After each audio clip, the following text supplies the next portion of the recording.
Hey everybody, and welcome to Jack's Treasures on YouTube. Today we are back from hopefully a very successful trip to Tennessee and our yard sale that we did for the Highway 11 Antique Alley yard sale with our friends Dottie and Tracy. Crossing our fingers, we're still friends and they don't hate us. We can be a little extra. Captain! I got my captain shirt out on today and stuff, and I'm sporting it today. I've got an eagle. This is Eagles. Yes, you do. Tracy got her legs done today and her toes done. My toes, not my legs. Well, he did her legs. He was feeling up your legs when I came in there, and then he said you paid for it. And I was like, my goodness me. All right, this is a Monday, so it is storage tip day. Whoa. Storage tip day. Storage unit Monday. There we go. Today one. Oh no, Mr. Bill, that unit wasn't supposed to be sold. Believe it or not, it happens. One unfortunate thing that can happen in the storage unit business is the storage facilities can accidentally sell a unit. I think it happens a lot more often than people think because Tracy and I, in 10 years, it has happened to us three times where we have been involved in a situation. So let's first talk about the three situations because they're all slightly different as to especially the outcome. Yeah. The first time it happened to us, we bought a unit. We bought a very cheap unit. We processed it. It had a bunch of refrigerators in there that I took to a local scrapyard. Furniture that was trash, like falling apart. So we had thrown a bunch of stuff away, scrapped a bunch of stuff, taken some stuff to Goodwill, and like a day later, we get a call from the facility. She was crying. This was the facility manager. It was a small facility too. And she was in tears because the unit that we bought was not the unit that was supposed to be sold. I think it was maybe the unit next door or something. Yeah. And she had heard from the unit owner. They were very upset. They wanted their stuff back. We were not able to do that. No. We did have some stuff that was slated to go to Goodwill or some stuff that we had kind of kept that we were going to look through, but... Most of the stuff that first off, we bring back all the personals anyway, so that wasn't the issue. The issue was the first thing that we did is we found out, we contacted our lawyer. Yeah. And our lawyer told us, we own the unit. Yeah. Okay, when we paid for that unit, no matter if it was supposed to be sold or not, we now own that unit when we handed money to that facility. Now, as a good faith gesture, we did take back most of the stuff that we had remaining. We were reimbursed for the unit. Like I said, it was a very cheap unit, so that wasn't a lot of money. But we were reimbursed, and we took back what we did not do away with or sell already. We weren't fully reimbursed. We just took a little bit back. Yeah, I don't remember exactly that. It was a very cheap unit. That's all I remember. So it wasn't a big deal. And so the people got some stuff back, not a lot. I would say maybe 10% of what they had left in there. Well, most of the stuff went straight to a scrapyard. Yeah. The refrigerators, we thought the refrigerators were all nice. They were not. He had actually had stored food in one of them. There was a washer and dryer that was rusty, and we scrapped it. And we did get some money for that. But I believe that the guy now has an issue with the storage facility. And the storage facilities have what's called a bond. Okay, normally it's about a $5,000 bond or a $3,000 bond. Whatever the bond that he has, that guy now says, hey, the value of that storage unit was up to a certain amount of money. Okay, and I don't know what his level of what kind of proof he would have to have. Yeah, I'm pretty sure that he goes to court and he says, hey, they sold my stuff, and I had about $3,000 worth of stuff on there. Oh, it's one of those things, no matter what. Even the pictures from buying online can probably be used and say, well, there's a refrigerator, there's a refrigerator, there's a washer. Yeah, and it doesn't show in there that they're in bad shape or anything like that. And, they're not going to call us because we legally own the unit, so there was nothing that they could have done. We did the best we could do. I feel very bad for the girl that did it by mistake. Yeah, we really did kind of feel bad about that. But legally, I did own the unit, and we had already taken the stuff, the Premier stuff out of the unit. We had sold some things already as well. Yeah. Now the second time that it happened This one kind of irked me a lot. Yeah. Okay. Because it was an expensive unit. We had bought, this is the story with this one. When we bought the unit, there were 3 units that we bought, and this was the biggest 4. one. Was it 4? There oh, were yeah, 4. That's right. It was 4. You're right. There were 4 units that we bought at the same facility. Okay. So this was the biggest unit this of the 4 This was the reason facility. we bought the other 3 units. Yeah, the other 3 units were filler units. So when we went to the storage facility, we paid for all of the units, and we actually got 3 of the units, or 2 of the units we had gotten already done. Mm-hmm. We loaded them into the truck already. And so we went into that unit, we found a couple of items. And one of the things that Tracy and I like to do is we like to grab a couple items out of the unit and list it that day. It's just a little tradition for us. It's a little thing that says, hey, we're going to start making our money back on the unit. And there were some mattresses in the unit. So we took those mattresses because I had room in the truck, and I threw them over the top of the truck, and I could run them straight over to the dump. Then we were going to rent a U-Haul. So we actually did rent a U-Haul for that unit and the other 2 units, or 1 unit. Other 1, yeah. Other 1. Oh, 1.5, because we only got a couple of things out of the big unit, because that was the Star Trek one that all the Star Trek. We completely got we got the Star Trek unit completely emptied, and the little tiny unit with some tools in it. Yeah. Both those were emptied. We were gonna come back for what we call the toy unit and the big unit. Yeah, and then we get a call. And the facility says, we weren't supposed to sell that unit. We didn't legally contact the woman. She changed her stuff and all of these things. Now, this is over a $2,000 unit. Yeah. Okay, it was over a $2,000 unit. And the guy tells me, he goes, I'll give you a break. I'll pay you back for the unit. I'll do all of this other kind of stuff. And I was very, very upset at that point, because I told him, I said, well, legally, you're on the hook, not me. Okay, yeah. I've already paid for that unit. I've already dealt with this one time before, so I own the unit. Okay. He said, what can I do to make this unit right?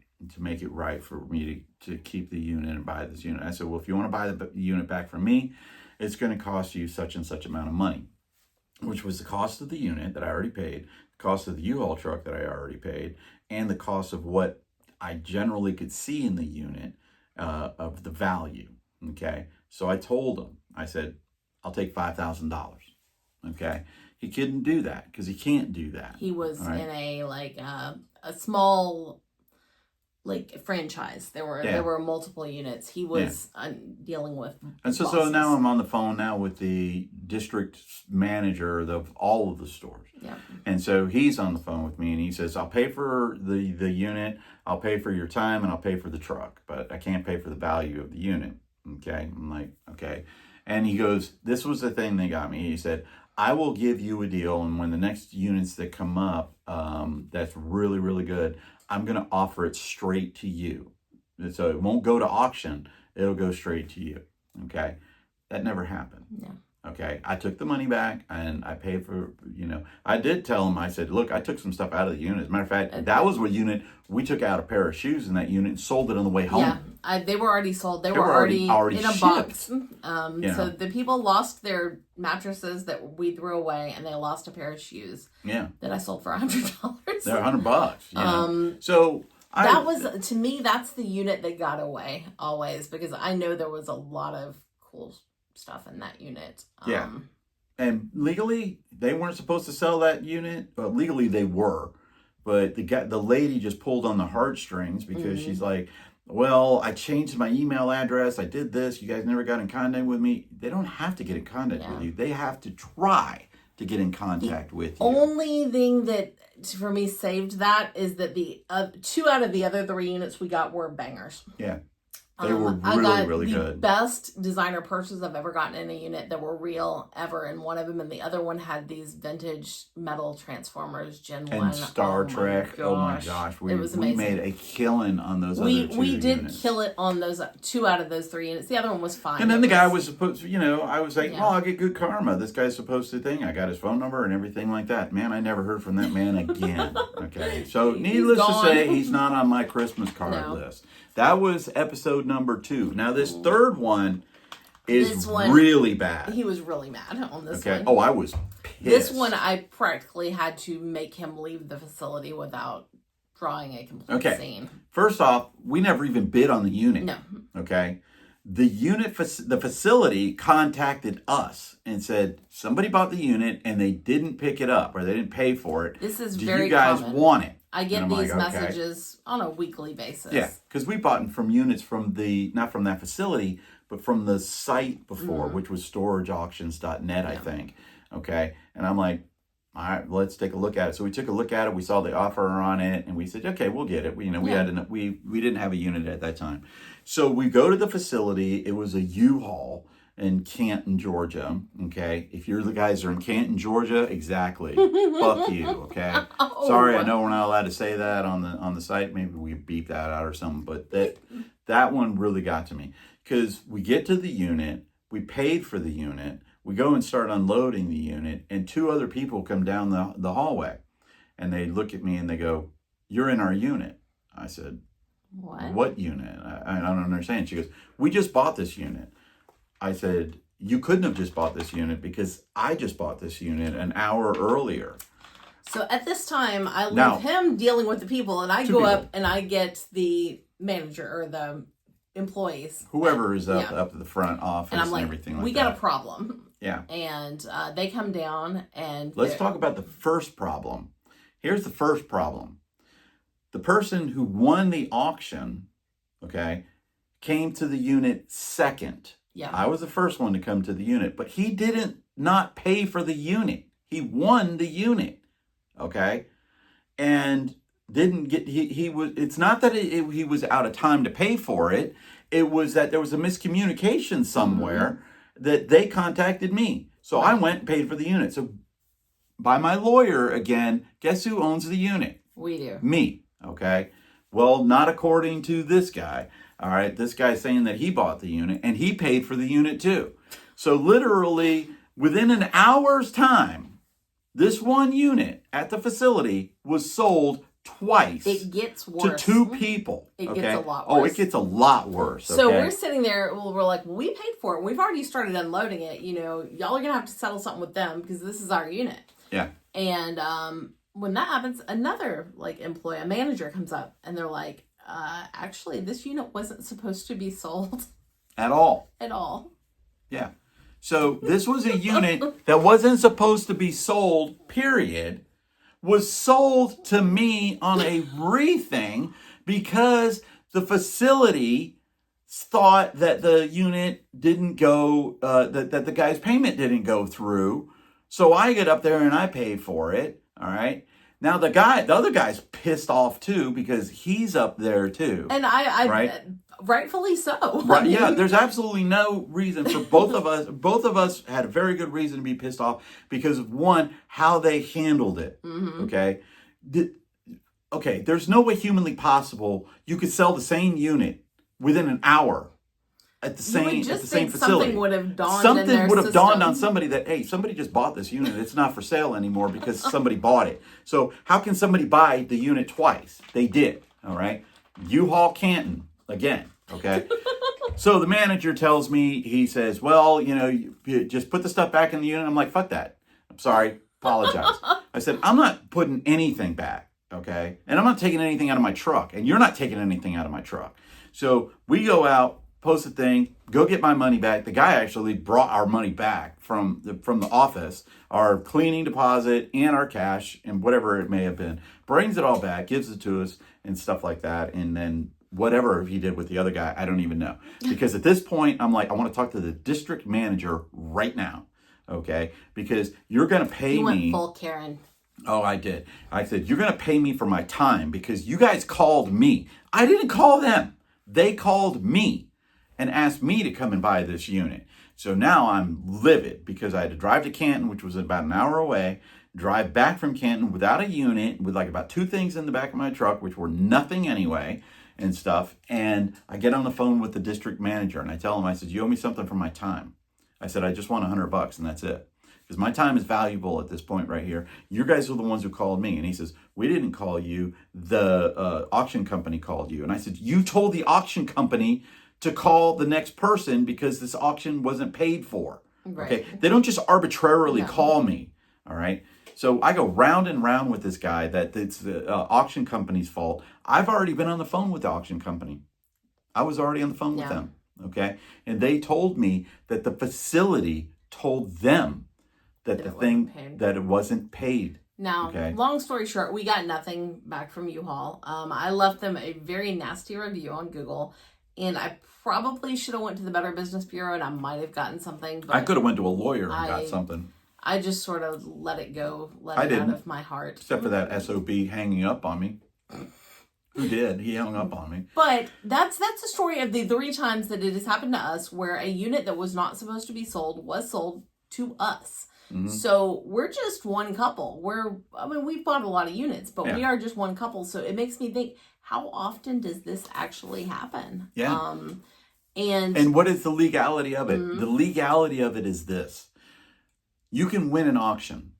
Whether that auction was supposed to happen or not, it's not your unit until you pay for it. Mm-hmm. Okay? So that means you win an auction that the people that had the unit, vary from facility to facility, but in general, this is the case. Well, if they pay for it beforehand, that they'll hold that unit. We have dealt with facilities though where they have said it doesn't matter, they're done. Oh yeah. That's why I'm saying it does vary, but it does vary. But you don't own that unit. I know because it's happened to us 3 times now, and I've talked to my lawyer. The times that it happened. I own that unit once I pay for that unit, whether it was supposed to be sold or not. The owner of that unit now has an action against the storage facility. Right. Okay. The one at U-Haul, obviously, the one at U-Haul had better lawyers and big lawyers and everything like that, and they were willing to take me on. Yeah. Okay. The ones at the other 2 facilities were not willing to take me on and my lawyer. Okay. They pulled at heartstrings and stuff like that. This guy did not pull at heartstrings. He was just a straight dick. Okay. Straight up. He was just a dick. But as I was saying, it makes me wonder how often this actually occurs. And so I always tell my friends that have storage units, go in your unit once a month, no matter what, because then you're going to see if they put up one of them little red locks, if there's anything happening. Once a month minimum, set foot in your unit. Yeah, and also, if you set up automatic payment, be aware that if your credit card goes out of date, it's going to start declining it. Yes. Okay. And storage facilities are really kind of make sure your information on file is correct. You got a current email address, a current phone number, because that's the only way they have to reach you. I could tell you guys something right now. Tracy and I are storage unit buyers, but I don't want to buy somebody's storage unit that they don't want to. That they're trying to keep it. Okay, I don't want to buy people's storage units. I'm doing it to help out the storage facilities. Which is why the pulling on the heartstrings works. Yeah. For now, if it was somebody like Dave Hester, hell no, man. He's keeping that unit, and he's got lawyers. He's got boatloads of lawyers, and I guarantee you this: he was the first one to pay. He's keeping that whole dang unit right there. Besides that, he's probably going to sue U-Haul for it anyway. Is this your biggest name drop in one of these videos, Dave Hester? Probably.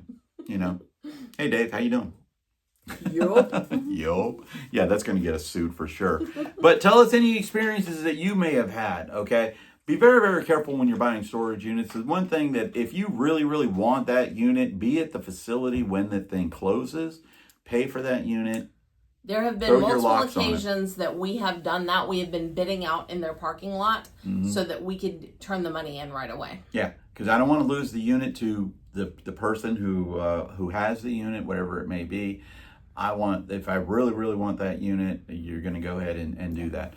Drop any comments down below on any kind of horror stories that you have when you bought a unit or gotten a unit and oops, oh no, Mr. Bill, it was not supposed to be sold. But also, if you are new to storage units and thinking about doing this, do you remember that this happened to us 3 times, but we probably have bought 500 units. So yeah, over 10 years time. The chances are good that is not going to happen to you. And if it does, we're more than willing to talk to you about the situation, help you out with our experience. So yeah.